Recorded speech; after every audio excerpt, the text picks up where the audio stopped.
Ukraine की लड़ाई रोक दी थी।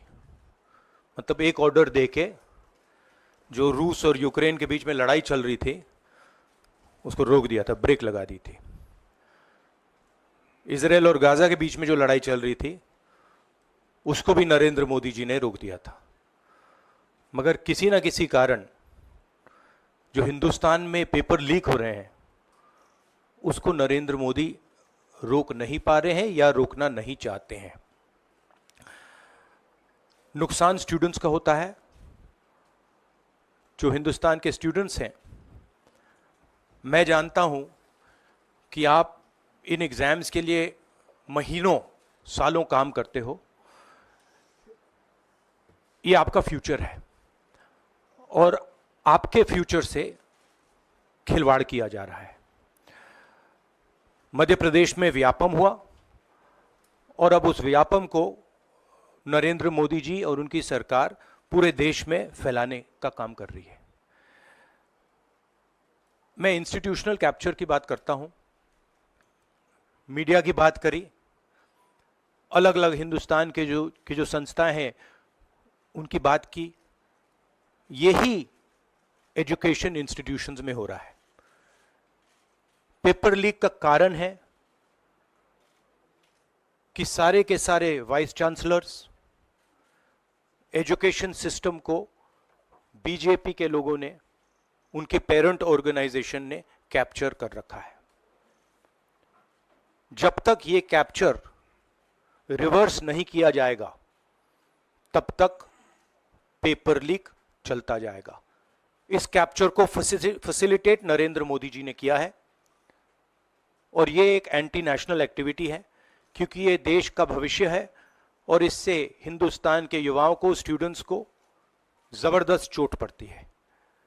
इंक्वायरी चल रही है, एक को आपने कैंसिल कर दिया है, अब पता नहीं दूसरे को कैंसिल किया जाएगा या नहीं किया जाएगा, बट कोई ना कोई तो इसके लिए जिम्मेदार है और उनको एकदम पकड़ा जाना चाहिए और उन पे एक्शन लिया जाना चाहिए। भारत जोड़ो यात्रा, the second one, throughout the route students were telling me that paper leaks are endemic in India. They study, they work hard, honest students suffer, and students who want to cheat benefit. And this was repeated again and again and again and again. Now we are seeing an expansion of the idea of Vyapam across the country. BJP states have had to deal with this. Uttar Pradesh has had to deal with this. Madhya Pradesh has been a center of this. Gujarat has been a center of this. And now they have expanded this idea to the rest of the country. This is extremely damaging to students. And it's happening because all our institutions have been captured. Our vice chancellors are placed not based on merit, but because they belong to a particular organization. And this organization and the BJP have penetrated our education system and destroyed it. What was done by Mr. Narendra Modi to the economy with demonetization has now been done to the education system. Youngsters, I want you to know that the reason this is happening and the reason you're suffering is because an independent, objective education system has been demolished and it has been replaced by an education system that is captured by the BJP, captured by their parent organization. And until this capture is released, you are going to suffer. You're going to see cancellations of your exams. You're going to see paper leaks again and again and again. One paper has been cancelled. We don't know what is going to happen to NEET. But whatever happens, it should not be done in a arbitrary fashion. The rules that apply to one paper should apply to another paper. And it is very important that the people who are guilty here are brought to book and they are punished. Thank you.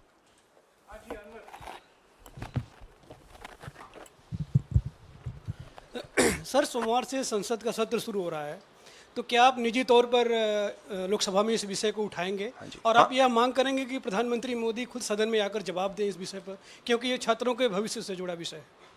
हाँ, बिल्कुल। Simple question, हाँ उठाएंगे, parliament house में उठाएंगे।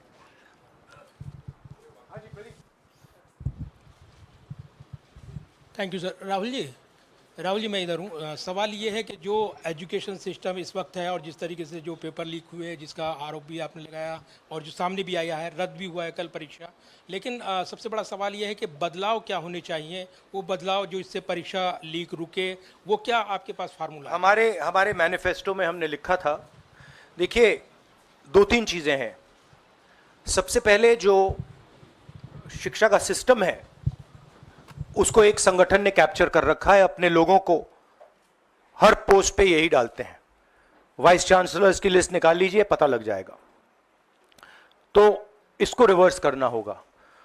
दूसरी बात, manifesto में हमने साफ कहा कि पेपर लीक होने के बाद कार्रवाई करना एक बात है, बहुत जरूरी है, और स्ट्रिक्ट से स्ट्रिक्ट कार्रवाई होनी चाहिए, मगर हमने यह भी कहा था कि पेपर लीक होने से पहले जो सिस्टम्स हैं, जो यूनिवर्सिटी के एग्जाम्स के रूल्स हैं, सिस्टम्स हैं, इनको फिर से असेस करना पड़ेगा, इनको स्टडी कर रीडिजाइन करना पड़ेगा। ये दोनों काम हमने अपने मैनिफेस्टो में साफ लिखे हैं, और विपक्ष दबाव डालकर ये दो काम सरकार से करवाने की कोशिश करेगा।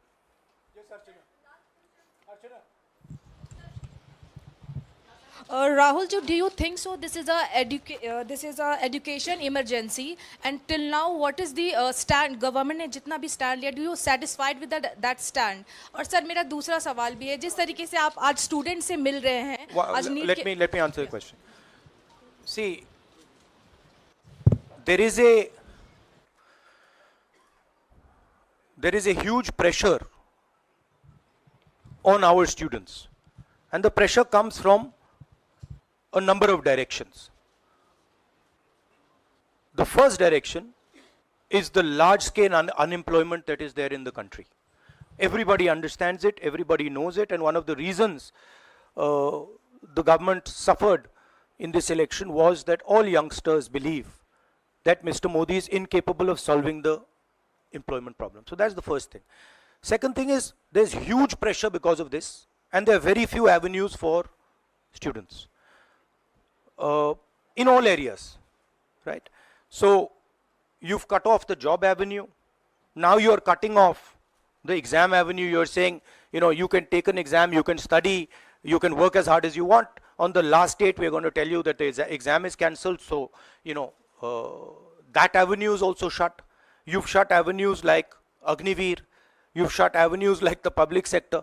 So the youth of India have nowhere to go. It doesn't matter whether you're an IIT graduate, IIT student, or you're trying to join the army. The youngsters in India simply have no way through. And it's not just an educational crisis. It's a crisis in pretty much every sphere that we are facing. Now, before the elections, it was very clear that there was massive control of the media, massive control of the other institutions, so people were quiet. Now people are very clear that we are sitting on a disaster, and we've got a government that is crippled, cannot do the job. It's literally walking around on one leg, right? So, yes, it's a crisis. It's a profound national crisis. It's an economic crisis. It's an educational crisis. It's an institutional crisis.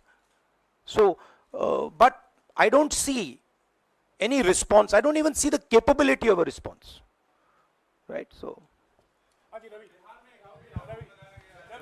हाँ नहीं 1 second. Bihar का भैया हमने कहा है कि inquiry होनी चाहिए, और जो भी जिन्होंने भी पेपर लीक कराया है उनके खिलाफ कार्रवाई होनी चाहिए।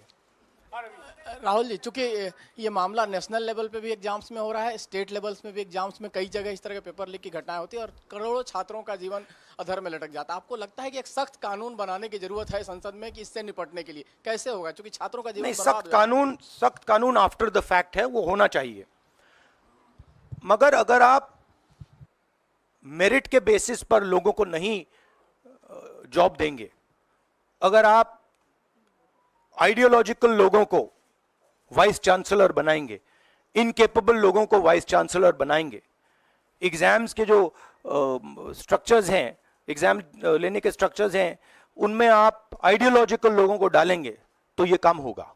ये इसका सबसे बड़ा कारण BJP and its parent organisation ने जो कैप्चर किया है ये है।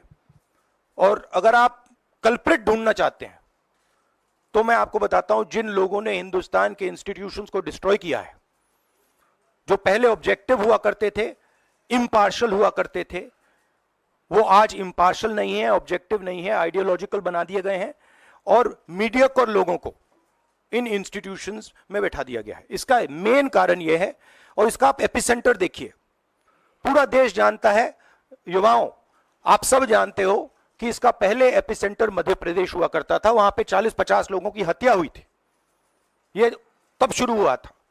आप जानते हो कि गुजरात में, उत्तर प्रदेश में और मध्य प्रदेश में इन चीजों का एपिसेंटर है।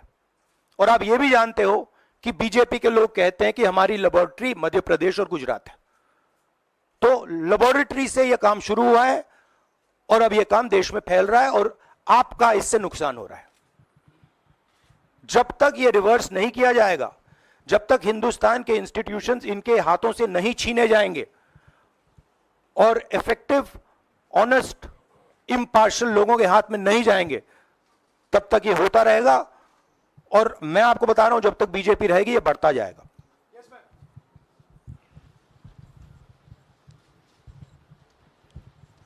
सर एनटीए के अंदर सारे एग्ज़ाम्स आने लग गए हैं, नीट भी, नेट भी, और इवन कॉलेज एडमिशन्स भी उसी पे हो रहे हैं। तो आपको लग रहा है ट्रांसपेरेंसी कहीं ना कहीं वहीं ख़त्म हो जा रही है, क्योंकि वो एक एजेंसी जो है वही सारा कंडक्ट करा रही है। तो आपने पार्लियामेंट में इस मुद्दे को उठाने को सोचा है कि एनटीए को कहीं ख़त्म करने की ज़रूरत है या बदलाव करने की ज़रूरत है? नहीं, देखिए, अगर हिंदुस्तान में बहुत सारे ऑनेस्ट लोग हैं, बहुत सारे ऑब्जेक्टिव लोग हैं, अगर ऑब्जेक्टिव लोगों को, ऑनेस्ट लोगों को आप ये काम दोगे, पेपर लीक नहीं होगा। अगर आप मीडियोकर लोगों को राजनीतिक बेसिस पे, आइडियोलॉजिकल बेसिस पे चुन के करोगे तो ये काम होगा। और ये मैं कह रहा हूं, दोहराता जा रहा हूं कि हर हिंदुस्तान की हर संस्था को कैप्चर कर रखा है, लीगल सिस्टम को, ब्यूरोक्रेसी को, इंटेलिजेंस एजेंसीज को, इन्वेस्टिगेटिव एजेंसीज को, एजुकेशन सिस्टम को।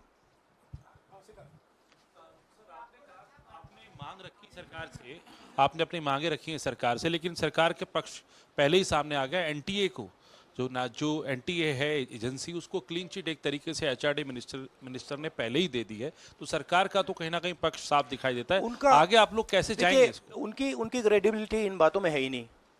वो क्लीन चिट दें उसका कोई मतलब ही नहीं है, उनकी जीरो क्रेडिबिलिटी है। सब लोग जानते हैं कि एपिसेंटर मध्य प्रदेश, गुजरात एंड उत्तर प्रदेश। सबसे ज्यादा मेरी यात्राओं में सबसे ज्यादा पेपर लीक की बात यहीं आई थी, उत्तर प्रदेश में आई थी, मध्य प्रदेश में आई थी।